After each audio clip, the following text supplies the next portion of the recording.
Hi Scorpio, this is April with Astrolada.com. I'm here to give you your February 2017 monthly horoscope. This is my lovely board that I'm going to use to demonstrate the planetary activity happening this month and how it affects we Scorpions. I'm a Scorpio rising, so that's why I say we.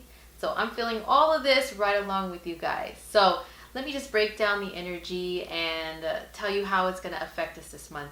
So first of all, the sun is in Aquarius for the first half of the month, a little over half of the month. And wherever the sun is at, that's where we're going to see a bigger emphasis on certain areas of life. They're going to be highlighted for us a lot more. We're going to see things a lot more clearly. So for us, Aquarius is our fourth house. The fourth house is family life. It's your home, your actual home that you live in. It's your sense of comfort and security. So a lot of my Scorpions, we could be more focused on home and maybe in wanting to invite family over a little bit more. Maybe have to pay a little bit more attention to family and to home matters. We may be moving, actually. I've seen a lot of times when the sun is in Aquarius, people move or they complete moving.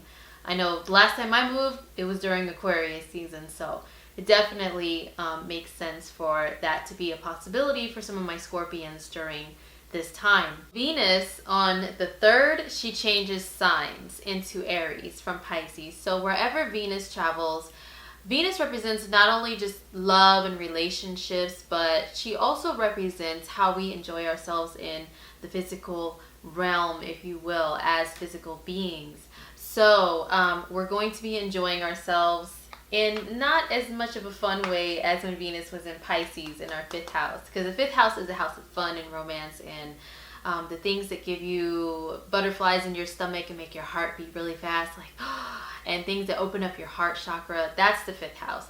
The 6th house, it's a focus on work. It's work. It is not just job work, but the work that you do in your regular everyday environment to keep everything systematic, keep everything making sense, keep all your routines, to keep your health up and things like that. So Venus joins Mars. Mars actually jumped into your 6th house of work on the 28th of January. So he'll be here all month in your 6th house, and now so will Venus. So what does this mean? Well, Venus and Mars together are super passionate energies, and they're in the sign of Aries, which is also super passionate, super fiery. So when we apply that to work, a lot of Scorpios who are involved in creative types of jobs, this is a huge advantage for you to really have a lot more like gung-ho, like kick butt energy, you know, to really create some great new things, to create some projects for you to really stay busy. Mars energy is your physical drive. He's how you take action in life. So you're going to be taking a lot of action towards work. But with Venus here, you know, helping him out, it's like putting beautiful things into action. Okay, so also this in the work environment can cause some changes there.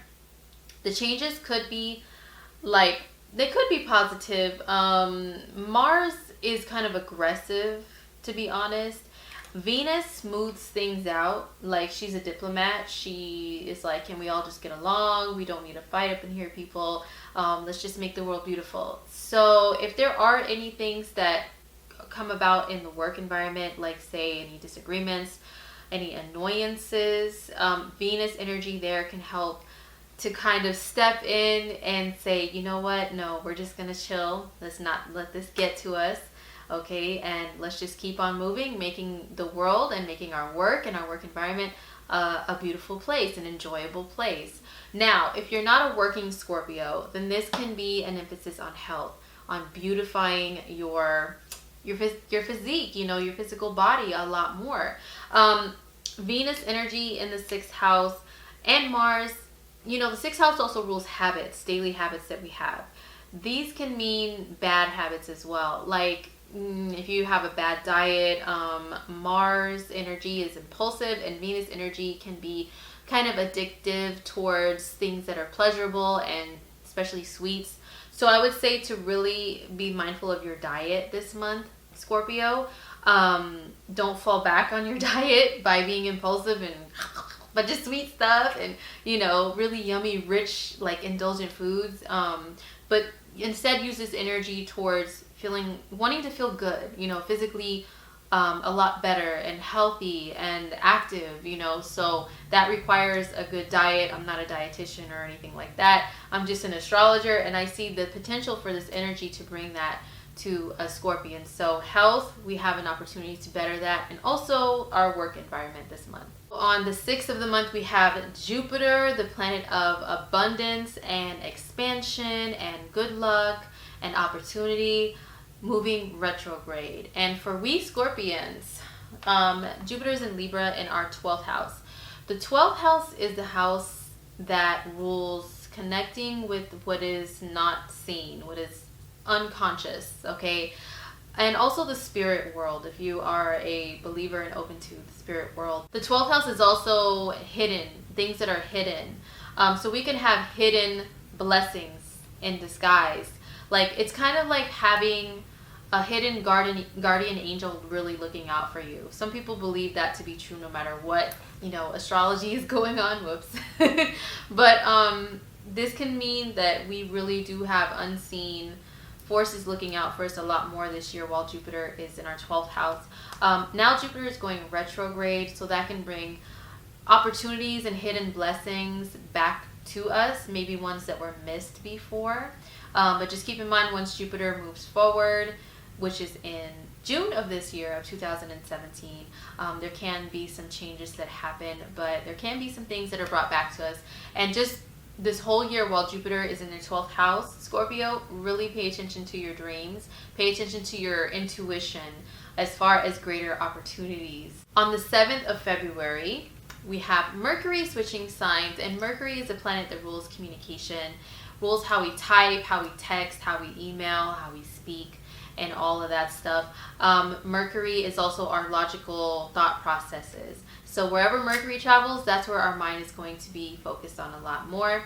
So Mercury is moving from our 3rd house in Capricorn into our 4th house in Aquarius on the 7th. So our mind is going to be on family and on home, on fixing things and making things more running smoothly in that area of life. So maybe even thinking about moving, planning on moving, or you could already have moving in process, as I mentioned earlier, and Mercury there is going to have your mind like whizzing around, being a busybody towards moving, towards organization around the home too. If you're not moving, just the home that you live in already, organizing that place, okay? Or just really thinking about family a lot and wanting to spend time with them. As a matter of fact, we do have a possible family dinner planned during this season in February, just because, not, for anyone's birthday or anything. It's just to have family around, because we are, going to be focusing on family. So that could be something that the rest of my Scorpions are concerned with as well. Then on the 25th, Mercury jumps signs into Pisces here in our romantic 5th house. Come on, Mercury. Okay. Into our 5th house. So romance, creativity, business, children are all going to be on our minds once Mercury moves here. So Mercury and Neptune are going to be working together. And Neptune, on the negative side, it can be a little bit of a deceptive energy. It's like a fog machine pretty much that's put over things. And this can be us, ourselves, like purposely putting fog over things because we don't want to see what is too real. Or we Scorpions, we always see what's real, okay? Like what's too real for everyone else. But sometimes when this type of transit happens, we don't want to see that. We're sensitive. We want to put a fog over the things that are negative or negative energy. We want to, block it out. When this comes to communicating with people on a romantic level, I would say if you're a dating Scorpio, if you're a single Scorpio, be very mindful that someone that you meet may try to deceive you and not be, fully honest with you. So be careful if you're trying to meet people and it's on like social media especially. Be careful being catfished while this transit happens. But Mercury is also skills of the hands as well as the mind. The 5th house and Pisces are super creative. So if you're a creative Scorpio in a creative field, this can give you an advantage here towards creating some really awesome things. So on the 18th of February, the sun moves from our family-oriented, home-oriented 4th house of Aquarius into Pisces into our 5th house, joining Mercury, bringing more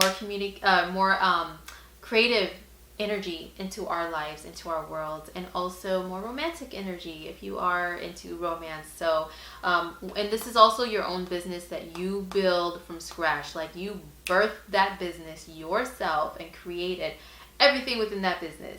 So my creative Scorpions, my business owning Scorpions, this is a really, really positive time once the sun moves there and joins Mercury, for you to further come up with some really creative concepts and ideas to boost your business up. Now, speaking of boosting business, Scorpios, we are totally winning this year.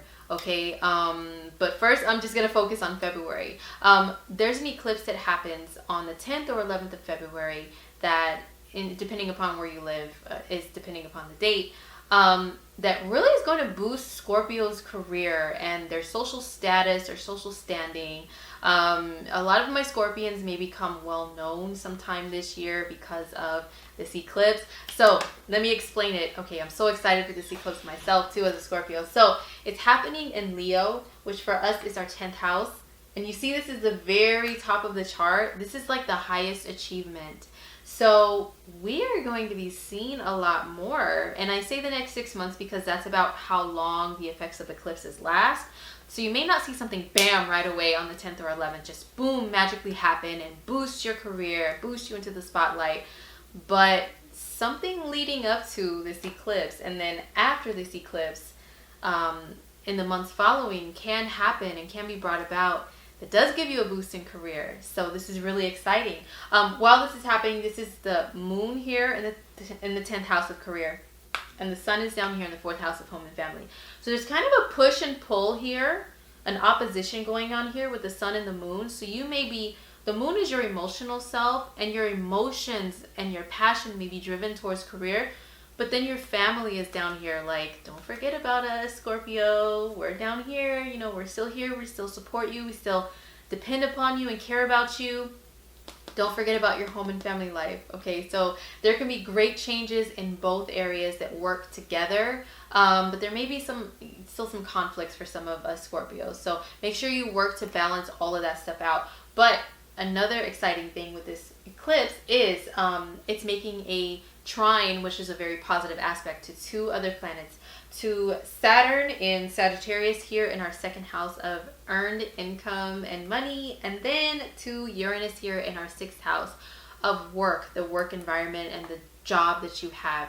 So this is all telling me that a lot of my Scorpios are going to be walking out on mundane jobs that they aren't even true to who you really are anymore, or not even, you're just kind of stagnant there. You may have a total like 180, 360, whatever, a total turnaround, a total change in career when this eclipse hits, and it can bring you some greater wealth, hopefully, for you guys, and solidify. Talk about solidifying, and Saturn is like leaving that 2nd house. Hello. It can solidify some financial gains for us based on a career boost. So Scorpios, let's get it this year. Let's get it. Let's get that success. Now, the second eclipse happens in the sign of Pisces. This happens on the 26th of February. So it's the sun and the moon together in Pisces in the 5th house of our own business, our creative hobbies, and it's joining Neptune, Mercury, and also the South Node. Now, this is the house of children as well. So the South Node, Neptune, and Pisces in general are energies that are associated with release and letting go. So there can be maybe like a hobby that you have to let go of sometime this year, Scorpio, in order to thrive in business and really be business minded and so focused on that.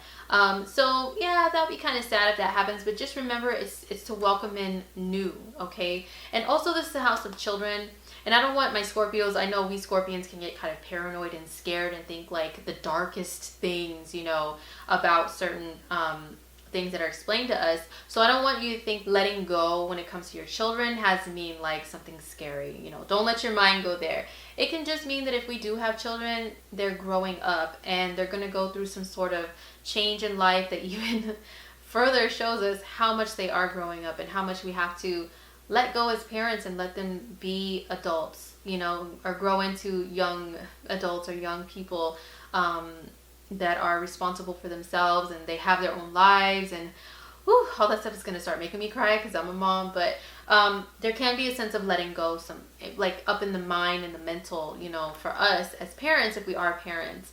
Or this can be a release of, you know, the idea that maybe you wouldn't be a good parent if you don't have any kids, and maybe welcoming in some new creative energy to welcome in a new child sometime this year. You never know, because this is new beginnings also that a new moon eclipse brings. So that was it, Scorpio, for your February forecast. Don't forget to subscribe to this channel if you haven't already. And if you would like a reading from me, I do have a readers page on astrolada.com. So go visit me there and I would love to read for you. All right, well, take care of yourselves and I hope you guys have an awesome, exciting month.